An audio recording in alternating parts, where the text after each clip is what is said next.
Welcome to the first seminar in our Light Tackle Marathon.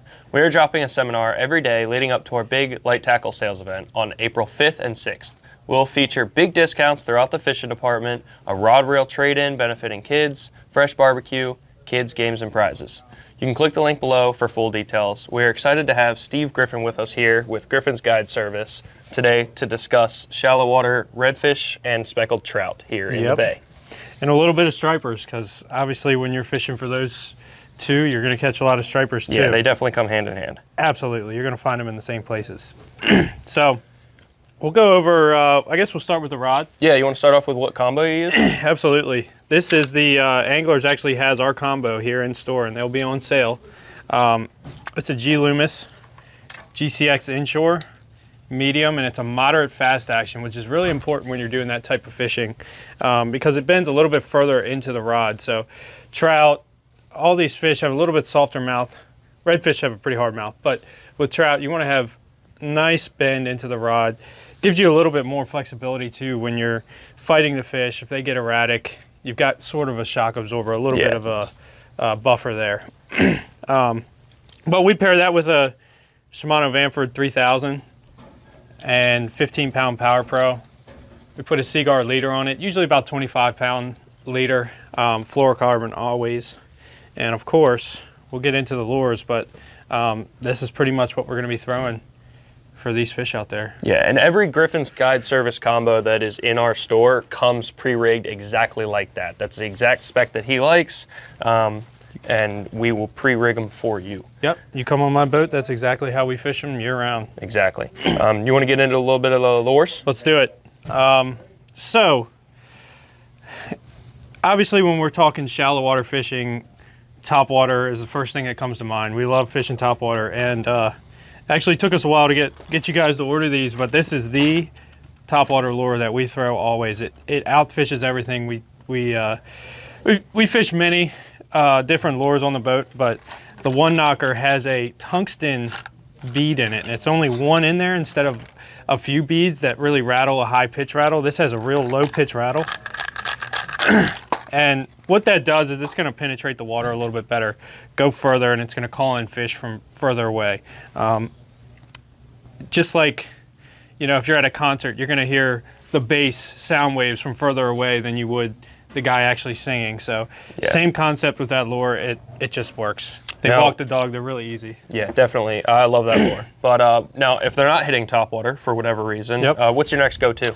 Next go-to is probably going to be, well, we'll leave our tried and true for the last, but the Shimano World Minnow, you guys can see, my hands aren't shaking, but that thing is... Yeah, that flash boost is pretty cool, especially on a jerkbait. When that lure's sitting still, that flasher inside there is still moving. It's still shimmering. So I was blown away. We actually had the Shimano guys on our boat testing this lure out, and they were just letting it sit. They would jerk it, rip it back, and then let it sit for 10 seconds.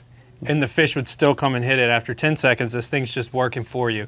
So amazing lure when you're in shallow water, rip it across structure, and man, the fish love it.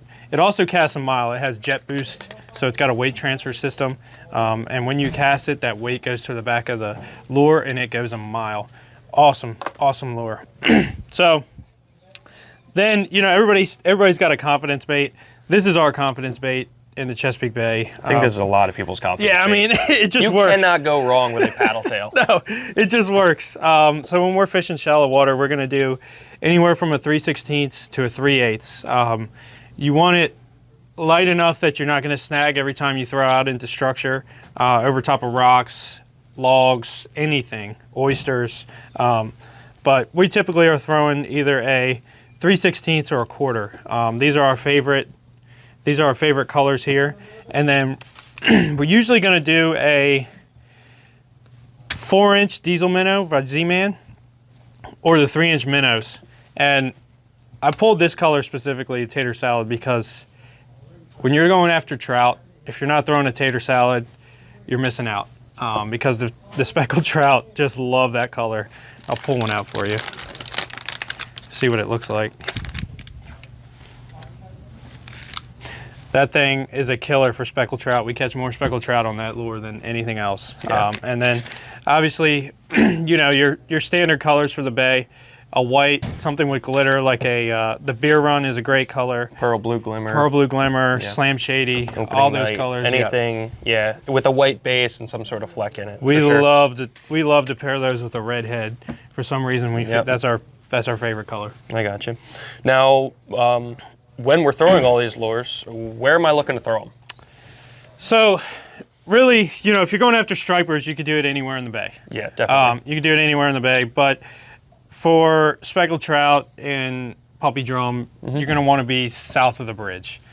We like to go up in rivers and fish shorelines. So any kind of shallow water structure you can find, even out to 10 foot. You know, if you've got rocks and oysters out in 10 foot, that's a great place. Sometimes the speckled trout will be schooled up out there off the shoreline, kind of on that secondary ledge. But typically you're going to target shorelines and structure around those shorelines. If you can find anything that's eroded and, you know, old shoreline that's been pushed back, there's going to be good fish there. Yeah, and I've also heard this. I personally have never caught the specks, but I have heard if you're catching rockfish, those specks mix in. So if you're trying to target specks and you're catching rockfish, keep casting. I think, you know, sometimes the rockfish will be in the dirtier water, and if you see sort of a nice water line where there's a clean, you know, tide's running really good, the fish are biting. If you see a clean water line and you throw right out to that clean water line, those trout might just be 5 foot off of where the rockfish are. Right.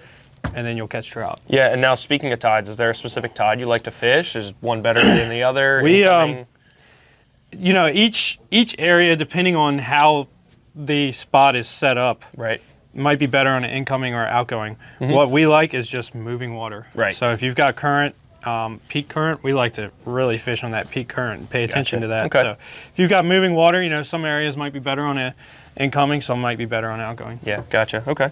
Awesome. I think that is just about all the information we were looking to get out of you today, and we appreciate you coming. Absolutely. Thank you very much. Thanks for joining us today for our first seminar in our Light Tackle Marathon, and look for new seminars dropping every day leading up to our big sales event on April 5th and 6th. You can click the link below for full event details.